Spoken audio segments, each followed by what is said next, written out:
Sumideline na rin ang ilang negosyante sa Lipa City sa pagbebenta ng mga bulaklak para kumita ngayong Valentine's Day. Samantala ang presyo ng mga bulaklak sa tinaguriang Little Dangwa sa lungsod nananatili sa 200 hanggang 2,000 pesos. Alamin yan sa report ni Denise Abante.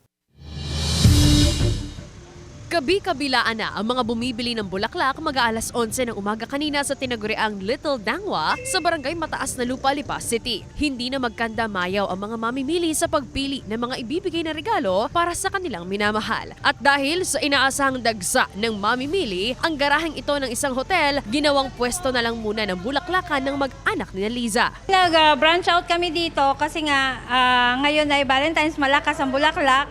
So kailangan naming magdagdag ng place kasi kalat ang mga mamimili, nakakakuha kami ng maraming customer dito. Pagka Valentine's talagang maraming mamimili, marami kami natatanggap na order. Tigil pasada naman daw muna si Joseph ng kanyang tricycle. Ngayong araw ng mga puso, sa halip na manibela ang hawak niya, bulaklak at pangdisenyo muna. Tumutulong-tulong na rin daw kasi siya sa negosyo ng kanyang kaanak, kaya hindi na muna pumasada. Maganda raw ang kanilang kita dahil sa dagsa ng mamimili. Opo, maganda naman po. Marami na po, kahapon pa po.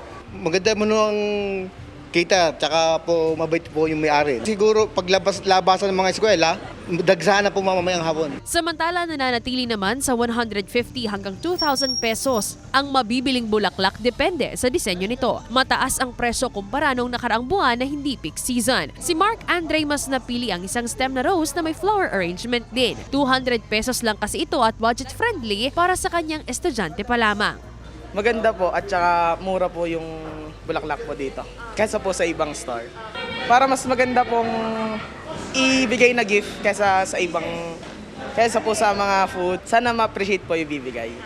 Bukas daw ang mga tindahan hanggang alas 7 ng gabi na posibleng ma-extend pa depende sa dagsa ng mga mamimili. Samantala, iminungkahi naman ng Department of Agriculture na sa halip na bulaklak, bigas na lang ang iregalo para sa mga iniirog ngayong Valentine's Day dahil mas mura raw ang bigas kaysa sa bulaklak. Dagdag pa ng DA sa kabila ng epekto ng El Nino, sapat ang supply ng bigas sa bansa para sa unang bahagi ng taon. Kasama si J. R. Manjares, Denise Abante, Balitang Southern, Tagalog.